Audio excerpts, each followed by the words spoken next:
What's up, guys? Welcome back to Newswave. We had some shocking news yesterday come out as AlphaDream has actually declared bankruptcy. At least they filed for bankruptcy. Doesn't look good there. And you might be wondering, what have they developed? Because maybe you know of their games, but you might not know that they were the ones developing it. Think of things like Mario and Luigi Superstar Saga. Yeah. They're going away. They're going bankrupt. So it's gonna be interesting to see what happens here, but we're gonna go over all of that, what's happening here, and I guess what we can look forward to for what has become a pretty good series, I would say, for Mario and Luigi RPG style games. Also, Sony looks to be leaning heavily into crossplay. We'll go over that, and then sales in Japan show Dragon Quest XI's and the Switch in general just absolutely crushing it. As always, guys, enjoy these videos, make sure you hit the like button. It does help out, and get subscribed so you can stay up to date with all the gaming news going on in the gaming world. And we're actually going to start today with Mario Maker 2. Because they finally updated it. I know, it's something we heard about a while ago. Do you remember when they talked during the Treehouse, they said, oh, you're not going to be able to invite friends in? And we were all confused because that sounded like a great idea, right? To invite your friends and, you know, play against them in Mario Maker. Well, that apparently was not going to happen, but with a new update that they posted, you can now find friends and play online against each other. So that's great. It just took a while now. It was longer than I thought. Like, that was around E3 time when they said that. We heard it, and then they came out after the large backlash and said that they will be adding it in. But that was in June, and it's now October. So it took them a while, right? About what, over 3 months, I guess. That is a little bit, but they did say that other pieces of DLC will be showing up in the game as well, including new course tools, and they also added a few things like being able to use button controls when building levels in handheld mode and everything. So hey, they added some cool stuff, and now you can play with your friends. Also, I noticed that GameStop is starting something that appears to be called Deal of the Day. It seems to be running on Wednesdays and Saturdays. It was kind of interesting to see this where people were talking about it. Looks like they're going to be discounting a game, an accessory, and maybe a statue or something. I'm still unsure as to what they're going to be throwing in there, if it's going to be a couple of different things, or maybe one day it could be all three of them could be games. But I did notice that they did things like take $25 off of Red Dead Redemption 2, for example, on the Xbox One and the PlayStation 4, so it's like $35, and they marked down a like what looked like basically just like kind of from their toy section almost, or models and stuff. So I'm not sure what else they'll add to this, but to have Red Dead Redemption 2 get marked down like that in limited quantities as they go along, not a bad deal there, something to keep an eye on. And of course, GameStop is pretty much fighting for their lives right now, so they'll probably do things like this going forward. But hey, if they ever show up with a really good deal of the day, it might be worth grabbing. We'll just have to keep an eye on it and see what they come up with. We also saw Untitled Goose Game reach #1 on the eShop chart. This was amazing, by the way. This shows a game that pretty much started out where we kind of laughed at it on an indie showcase, right? And then it's risen up now and has become, I would say, almost mainstream. It's insane. They've even talked about now how they want to bring Untitled Goose Game to the PS4 and the Xbox One and everything, and I say good. Go get that money, right? And make something else really unique and cool like this. I do like that they still managed to do all of this while not technically having a title. I mean, it's self-aware, Untitled Goose Game, but how clever is that? It's great to see indie developers do well, and it's amazing to see it top the eShop charts, because that's in front of Link's Awakening, so yeah, think about that. And if you're someone who was waiting for a Hat in Time to come out physically to pick it up, of course it's coming out digitally October 18th, but it will be delayed slightly for the physical copy, so you'll have to wait till November 8th, and they're currently citing manufacturing issues, whatever that means. I don't know if they had an issue with the cartridges being put together, or the cover art, or the cases, or just delayed shipments. Hard to say, but they had some issues in manufacturing, so the digital release is still on for October 18th. But if you were someone who was going to go into the store and pick up a physical copy, you are going to have to wait, what's that, about 2 weeks or so, 3 weeks? So you're going to have to wait a little longer, so I guess decide if you want to. I think most people who have their heart set on the physical copy will wait, but just something to keep in mind, it had to be delayed a couple of weeks just because something, I guess, something fell off the assembly line, I don't know. And guys, some of the quickies that way, let's get in the bigger stuff. Let's talk about AlphaDream. They are now filing for bankruptcy, and it seems like they've they've had a bit of a rough patch here for the last couple of years, which is interesting because they developed the Mario RPG series for handhelds. You can think of like Bowser's Inside Story, that was a good one, Superstar Saga. They also did like Hamtaro and stuff back in the day. I mean, they've been around since 2000, so it's been a little while. They worked on like the Game Boy, I guess, Color, Game Boy Advance, all the way up to the 3DS. So they've been around for quite a while, and it seems like they had some issues here. Now, here's the big problem we run into. Of course, we've had Mario Superstar Saga, Bowser's Inside Story, Paper Jam. There were a lot of games they've been doing, but they've always been on handheld devices. And I think it was kind of exciting for people who are fans of that series, specifically like the Mario and Luigi RPG series on handhelds, with the prospect of it going to console. It would be going to the Switch. We've seen, of course, that being Nintendo's main system going forward. I almost wonder if they stayed on handheld just a little too long, but I mean, Nintendo comes to them and they contract them out and they build the game for them. I think a lot of people might be a bit surprised to hear that the Mario and Luigi RPG games were actually developed by a third-party company that Nintendo technically would license out to and contract to get it done, but Nintendo's been doing that for several games recently, even like Astral Chain, of course, the Platinum games. Kind of think it's something like that. So it is a shame to see this. Now, Yahoo Japan did put out a report like early Eastern time, which I believe was like during the morning in Japan. And unfortunately, it looks like they were just in too much debt, it seems, and they decided that they had to declare bankruptcy, $3 million in debt. And that does make me wonder if there were some issues in terms of how much money they were making or just flat out mismanagement. That's kind of the problem right now, is we really don't know if it's one or the other. There is a chance that they were just mismanaged badly. And to be honest, most likely that could be the case here. Or maybe those games just weren't making enough money, or they just weren't getting paid enough money. I feel like it could fall in line with mismanagement, specifically because they were still, I mean, those games still sold, and we were coming up to the Switch. I think it would have cost a bit more. Nintendo may have even been weighing their options if they were going to pay them to make a Mario and Luigi RPG for the Switch. It would have been pretty neat to see, and that's kind of where we are now. With them declaring bankruptcy, and now their website is gone, they've pulled that down. It seems like it's pretty much it for AlphaDream. And now we wonder what happens to the Mario and Luigi RPG series that I feel like some fans were really interested to see what would have happened with that moving over to the Switch. And I have to wonder if Nintendo is already planning this out, if they are going to bring it internal. And hey, there's a bunch of developers most likely that will be looking for jobs that have experience with it. And it's probably not surprising to hear, obviously, in business that could happen, where Nintendo would go and hire some developers from that studio and possibly bring the whole thing internal and build it again there. That would be okay, I think, but it is a shame to see AlphaDream, who spent so much time developing these series throughout the different handheld generations, I would say at this point, finally getting the chance to move up to a home console, and they have to declare bankruptcy. So who knows? Maybe Nintendo's already been planning out a Mario and Luigi RPG internally, and because AlphaDream was not going to get that contract, that's why they had to go bankrupt.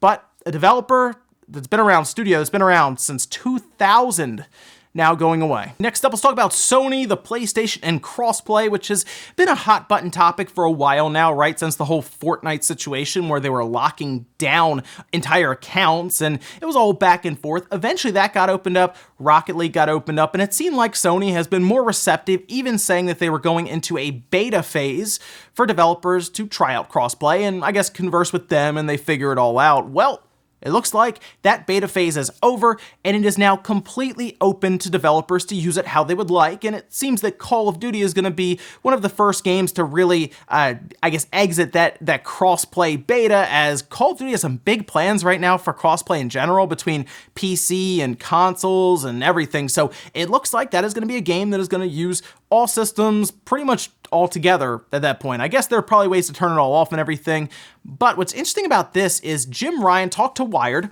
and that really wasn't made that big of a deal. In fact, the entire article with Wired, with that interview, was all about PlayStation Now and cloud gaming and everything, and then going all the way down to the bottom. It was almost like it was missed at first, and then people started picking this up. It said, while it's not announcing in the news explicitly, the PlayStation 4's crossplay efforts have officially moved out of the beta stage, meaning that the console can support crossplay on any titles that studios provide the functionality for. And then they go on to mention that Modern Warfare may be the first title to take advantage of it at launch. And this is big news, obviously, going into the next generation. It's something we've wondered for a while if Sony would be able to deal with that. Jim Ryan said that they're trying to double down on features and pretty much open up everything for, I guess, just for the consumers in terms of, I guess, be more consumer friendly so that they can survive going into next generation. It also seems like that's why they are doubling down on their PlayStation Now cloud service, although they're gonna have to do some more upgrades outside of just dropping the price, I would say. I checked it out yesterday as well. I want to check out God of War on the PC, and it's still, I think, stuck at like 720p, and it has some artifacting, little bit of noticeable input lag. It's not as bad, though, as I remember. I will say that. So, I mean, they're at least improving it somewhat. We'll see going into next gen. Of course, now they have the deal, or the handshake agreement, I should say, with Microsoft to use their servers, so it should, I assume, improve, and that could be good overall for people who don't want to buy a PlayStation to play God of War. It's a strange times now. Next up, we'll talk about the Famitsu sales charts in Japan. These, of course, are the sales charts week to week that give us an idea of how everything's going in Japan with sales on consoles and games, and this week a whole bunch of stuff came out, but of course Dragon Quest XI S came out. We wanted to see how that would do, considering it's already sold millions of copies now on the PlayStation 4 and the 3DS combined, so we were wondering how, I guess, the second wave on the Switch with new features would do, and then of course it's the second week, I guess, for the Switch Lite and everything. Let's start with the top 10 for the games, as you're seeing here. This includes Dragon Quest XI S, taking the top spot with 303,000 copies. That is very, very good for a game that, of course, has already been out for a while, but then they re-released it on the Switch with new features and voiceover story and everything, so there's a lot of stuff going on there, but that is big time for Square, and it's great to see for Dragon Quest XI, which is an awesome game. Code Vein also did pretty well. That's on the PS4, 60,000 copies. And then we had Atelier Ryza, which actually did 53,000 copies. Link's Awakening at 4. Then going down from there, Ys 9, which is still confusing to me why Falcom is not doing anything with the Switch, with its install size rapidly growing in Japan, but we'll see going from there, because that was at number 5. It should have been more, to be honest, but 45,000 copies on that one. Then we had FIFA 20 below that, World War Z, Monster Hunter World Iceborne, Altair Ryza on the Switch, which actually did much better on the PlayStation 4, just more than doubled actually on the PS4, which is pretty good there. Interesting stuff. And then Super Mario Maker 2 at 10. Moving over to the hardware, Nintendo Switch at the top, 196,489. What's interesting about this is the regular Switch appears to have outsold the Switch Lite. That's 115,000 to 80,000. So what's surprising to me there is the price difference. However, people are still buying the more expensive one, probably because of the extra features, of course, with it docking and everything. But hey, the Switch Lite, Dragon Quest XI, all of that seems to be coming together for Nintendo in terms of install sizes we're seeing there. The PlayStation 4, 24,658, 3DS at 2,384, and then the Xbox One dropped from 513 units down to 158, but that's still good for the Xbox One. I'll give them credit. And then the Vita at 39. So the big takeaways here for this week in terms of games, I guess, would be Dragon Quest XI S topping the charts at 303,000 units, and then Ys 9 seemingly disappointing at number 5 at 45,000 units. They don't have the Vita really to release on anymore, which is something they would have leaned into previously. So it's interesting to see that. Maybe Falcom kind of backs up a little bit and looks at that overall, because they've talked about the Switch. They've said kind of that they are talking with publishers about the system and possibly doing things like Ys 9. It's also possible that it came out in the same week as Dragon Quest XI S and a ton of other games, and people just had to decide what they were going to get. But would it have done better if there was a Switch release next to this PlayStation 4 release? Obviously, yes, it would have done better because it would have been on another system in Japan. But Dragon Quest XI S, 303,000 copies. The Switch family of systems at this point is what we'll call it. Nearly 200,000 units, and we're still going into the holidays. That means the Switch is coming up on 10 million units already, and we haven't even gotten to the point where people just start going crazy buying stuff for other people. So, yeah, the Switch is going to probably cross 10 million units before we even get to the holidays at this point. Think about that. And our last bit of news, let's talk about Microsoft and their Surface line, because they held an entire event yesterday, showed off some really cool stuff. I've looked at the Surface line a couple times. The Surface Pro looks interesting to me, but they keep refreshing it, and I'm not 100% sure on the price versus what you get out of it, but I do see a quality device there, so I'm still interested. But they announced something that is very interesting to me. It's still ARM, and ARM mixed with Windows is still kind of strange, although there is some talk about a program that will convert x86 to ARM so you can still use everything. We'll see how all of that goes down. But we have an announcement for a mobile chip that appears to be probably the strongest I've seen when it comes to being an ARM chip with Snapdragon. So Microsoft and Snapdragon got together for a device that they're calling the Surface Pro X, and this thing is a flat-out beast.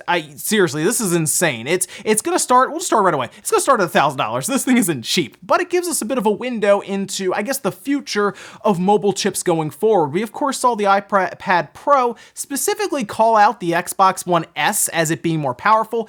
This device that we're seeing right now, we need more information, but the Surface Pro X is being touted as having 2.1 teraflops of raw compute power, which would put it above the PlayStation 4 base model. Not like the Pro or the X, but the base model. Yes, and it runs on a battery, pulling 7 watts according to them, and that is surprising. Now, this chip that they are touting as their beast at the heart of this device is from Qualcomm. It's part of the Snapdragon 8CX family, and it's been touted as the SQ1 processor, and this is done with Microsoft and Snapdragon, or Qualcomm, working together with kind of the Snapdragon line to create it. So I kind of want to take a look at this, mostly because I want to do a teardown on this thing just to see the chip and how they're cooling it, because that was one of my biggest questions is, there does not appear to be any active cooling in this system. They're touting 2.1 teraflops of raw compute power. My other question is that floating point 32 or 16? Because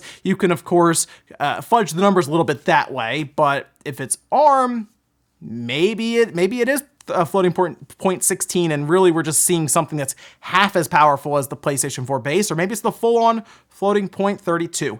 Interesting stuff there. But yes, the cooling is something I want to see, because they have to cool that chip somehow. I assume they're using the entire backing to cool it, but I've thought about that. Let me know if you would like to see a teardown of something like that. We've done the laptop from Walmart, and that one did pretty well, actually. So I think people like to see some of the other electronics, possibly more expensive ones, taken apart, and I would be interested in getting it and seeing how they're doing this, just to see how the mobile chips have progressed. Because while we talk about the next Switch being really, really powerful, there is still also a case to be made for the current Switch possibly getting even thinner and even dropping the fan that's in there right now. Wouldn't that be something if we got to a point where the Switch didn't even need a fan and it wasn't actively cooled? So interesting stuff to think about, but let me know if you'd be interested to see the inside of this Surface Pro X and their SQ1 ARM processor. And we'll finish up with the comment of the day, as you're seeing here. This one is from Aiko saying, do you think big publications like IGN, GameSpot, and others should have more of a responsibility to call out publishers for butchering their games with microtransactions